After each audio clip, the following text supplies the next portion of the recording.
And welcome back to HaitiCast. My name is Michael Patrick Herriman, the best, the most awesome, the coolest, your favorite, and the best looking host of HaitiCast ever to walk this earth. We're looking at Season 6, Episode 3, and we are in the cemetery this time. As you can see, we have all these crazy crypts that are going on here, and they do an above ground thing here, which is pretty common, like in New Orleans. Perhaps you've heard of that or been there, but they do a lot of above ground crypts because of the ground.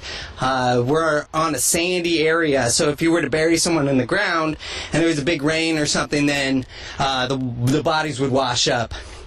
Well, what we're looking at right now is actually the major cemetery of the town. And we're actually right in between two big towns. We have Petite Riviere that way and a town called Manger that way. So this area is basically where all the people and all the family crypts are stored. Now, each one of these is actually for an entire family.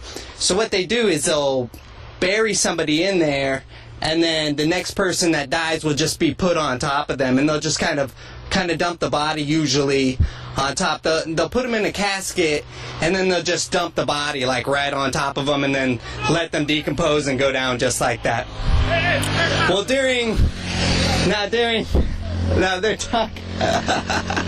So that guy that just drove by, I don't know if you heard or saw or what's going on in your mind right now, but he was telling us not to make a film right here because we're not, this is probably not the most kosher thing to do. So if you see any spirits or anything, let me know. Or you hear anything crazy, let me know. Well, we just had Hurricane Sandy that just rocked through here.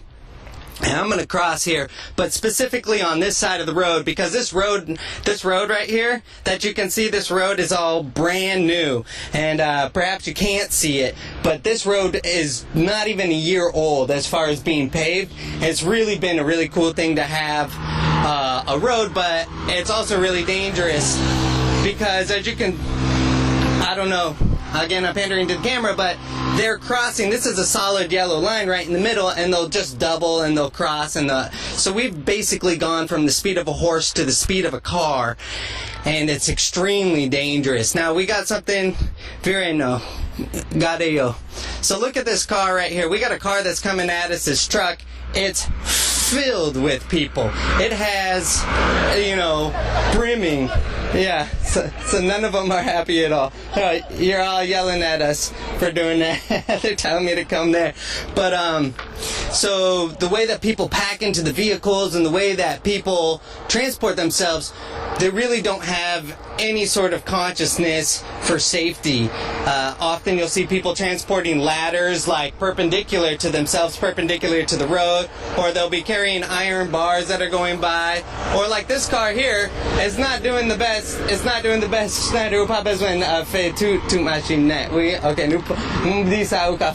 Pardon. I just told my guy he doesn't have to take all the cars because they're not exactly thrilled that I'm taking all of these things. But I forgot what I was going to say. Losing my train of thought. So let's go ahead and move forward. We're going to come down. This is actually a crypt that I'm familiar with. This is the family of Yves Antoine, and about a year ago or so, we had a death in the family. His grandmother died. I just want to give a quick one. So we have like this small one right here. So this is a pretty small body, and I'm not sure if it might have been a kid or something, but I don't think you could put a real human-sized body. It's pretty small. And then like this one obviously here is a family crypt where they're putting all the people inside as they die. Now I'm going to give you an example how that one works. So we have 4 spaces on this crypt here. 1, 2, 3, 4. So when somebody dies, they'll actually knock a part of the crypt out, so like a certain square, and then they'll slide the casket right inside. This one right here was Yves Antoine's grandmother. She died just about a year ago, or just over a year ago, and we had the funeral. It was pretty awesome. A lot of people came and whatnot, and let me describe how the funeral kind of goes down. The funerals here in Haiti, because there's no embalming or anything. There's no autopsy usually that takes place, especially when it's an older person. Then the person dies, and the next day they bury them. So the body starts to decompose right away and starts to stink pretty heavily right up until we put them right into here, into their casket. And then that's also a reason why we seal it all up with cement, is because it does kind of stink a little bit. But so she died, and she was, they say she was over 100, but I'm going to guess she's probably in her 70s or 80s. And what they did was they just they cleared everything out of their house. They put the grandma in the front room, and then they rubbed her down with oils, like kind of like I don't know, dead people oil. There's a certain blue bottle that they use that has oil in it, and I guess it kind of hides some of the smell. It's kind of like a patchouli. It covers every single nasty smell, kind of like, you know, hippies use patchouli oil to cover that they have BO and whatnot. Well, we did the funeral, and she was Protestant, and then so they did it right down the road in this Baptist church, and then we processed, I would say probably about a mile that way. Keep going, hallelujah. Yeah, so check out, you can see this is all overgrown here. And every now and then the crypt keepers will come, and they'll clean it all out, and this place will look pretty nice. But we haven't had a lot of rain in a while, so it's not totally overgrown. You can still see some of it, but the ivy likes to grow up over it and whatnot. You'll see broken bottles. You see broken bottles like up here. It's also when they do like the Day of the Dead, they'll come and they'll put food and bottles and whatnot here. And I'm not sure why there's a bunch of rocks specifically on this one. Maybe I can ask. But it's a pretty nice one. There's Michael the Archangel, and then I'm not sure what saint that is. But this is not my family crypt. I'm not really sure.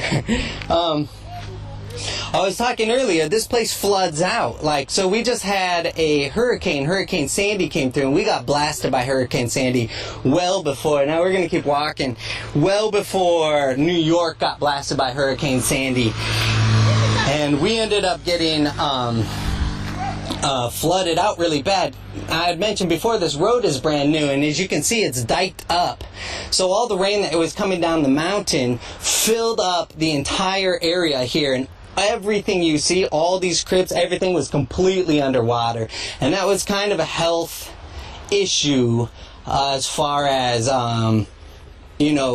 well, you can probably imagine dead bodies and all the latrines floating up, and then everyone's animals and stuff when they get stuck. If you get animals that can't swim, donkeys, horses, pigs, goats, they all kind of wash out to sea and ended up in this area, in the cemetery, a lot of them. But this entire area was completely flooded, and it's a direct result of having this road. So the road's a little dangerous because, again, we're going a lot faster than the people are used to. On top of that, you don't need a license to drive around here. And then if you can do it, you do it. So if you can put 9 people on a motorcycle, you put 9 people on a motorcycle. We just saw 30 people in the back of a pickup truck barreling down the road. And that was a little wild. So we're going to just keep on traversing through here. And I have another thing to talk about here.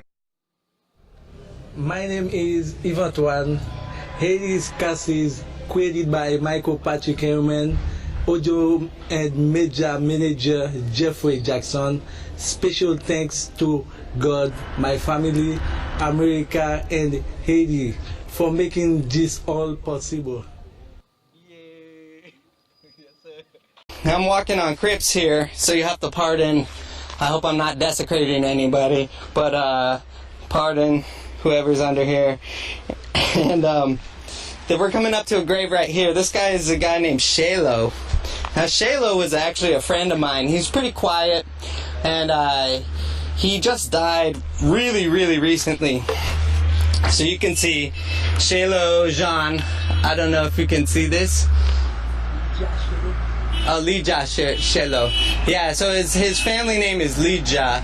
Oh, Luja was the other girl. Okay, so my cameraman's throwing at me that actually we just had 2 deaths in this family really recently. I'm not sure where the other one might be. This might be Luja. And then is she here? Okay, so Luja's down here, and then Shalo is here. But they actually wrote Shalo's name right here. Shalo Jean, or Shalo Jr. I'm not sure. So he died the July 31st, 2013. What's kind of crazy, so they put the 31st, 3-1, so they put the day first, the month, and then the year, which makes a lot more sense. So you put the smallest number to the biggest number, or whatever. You put the day, the month, the year, so you increase as you go along. Well, I took the last picture of this guy. A week before he died, I was sitting in a car with him in Port-au-Prince, and he was actually working on a tap-tap. And he was just hanging out, and I snapped a picture of him just like boop and went for it. And then I went home, and when I came back 2 months later, I had this picture of him, and everyone's like, oh man, you got a picture of Shalo. That's wild. He just passed away. And I guess his death, now this family has had a lot of tragedy. Take these are a lot of small crypts here, so a lot of really tiny ones, and I'm not sure how far these go under the ground. This one looks like it goes under the ground pretty far, or maybe it's just a body and then and I need to get more information. Maybe it's just a body and they just cement him right in. Well, I gotta drop this story about Shalo, and then I'll talk about Luja, because Shalo died a week after I took that picture, and I guess the reason why his mother had told him not to go to this party in Port-au-Prince. So he said, no, I'm not going to go to this party in Port-au-Prince. I'm going to, I feel weird kind of like leaning on these things, but, Vini, get this, Fesa. You see, so he said, okay, I'm not going to go to this party. He agreed with his mother. He dressed in clothes that showed he wasn't going to be dressing up nice and going out to a party or anything. And he went anyway. He put his nice clothes underneath his regular clothes. And let's just keep walking, because you've seen it. So we had, oh yeah, come on, let's check this one out. So he put on the clothes like he's not going to go to a party. Totally traditional, like, teenager deal. It's like, no, Mom, I put on my pajamas, and then you sneak out the back door. It's totally what he did. He ended up going to this party, and because he did that, nobody knew where he was. He was hanging out with the wrong crowd, maybe mouthed off or something. I don't know exactly what went down, but some bad guys came and they crashed his head in with a rock. And terrible death for the family, terrible death. And then the other girl the other person in the family, Luja, she died. She was about 32 years old. She had a 2-year-old kid, and she just up and died. Well, the whole town thought that it was what they call a bad death. And a bad death is something that perhaps you could say voodoo, did somebody cast a spell on her. They have a thing called the Lugau, and which is like a voodoo priest who can turn themselves into an animal, and then like a man can turn himself into a dog, a Terran animal, so it can be a pig, a goat, a dog, it could be a cow, and then women turn themselves into flying animals, birds, or aquatic animals like fish.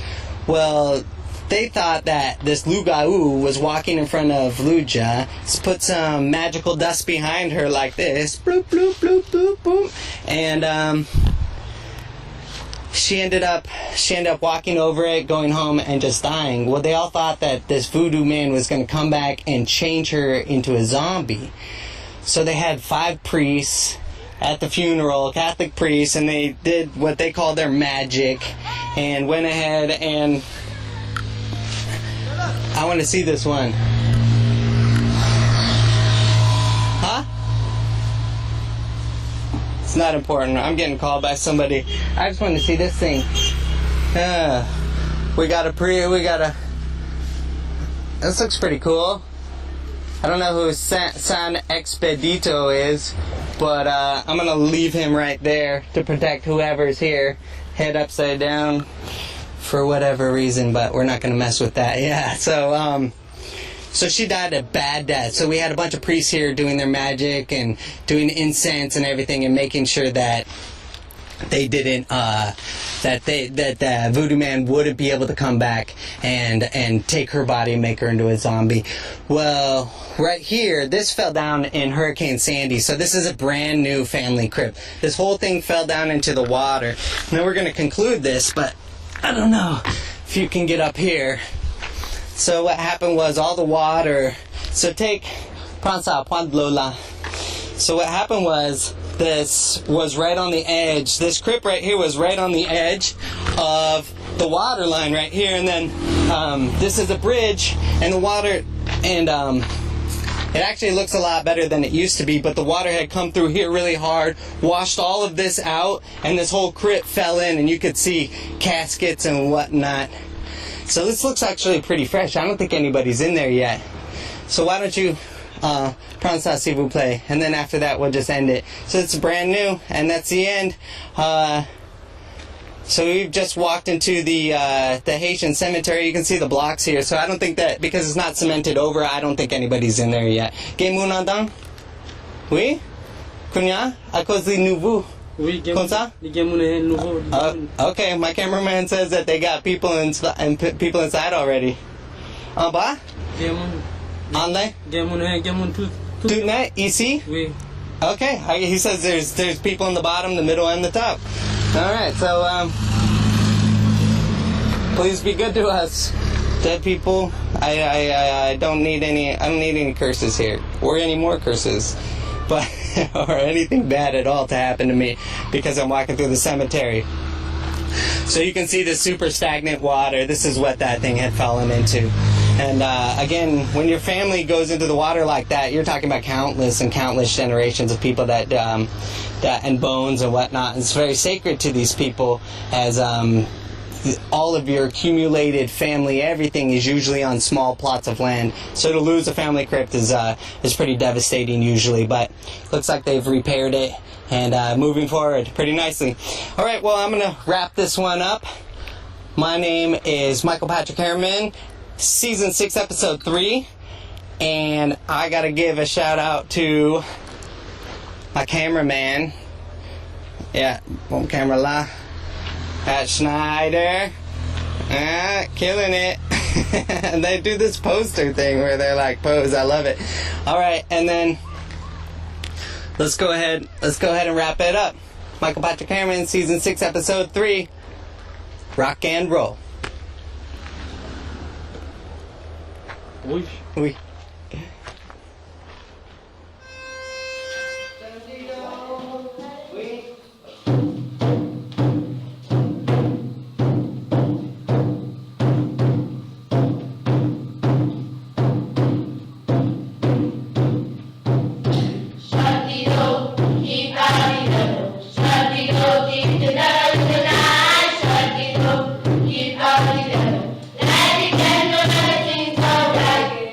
Keep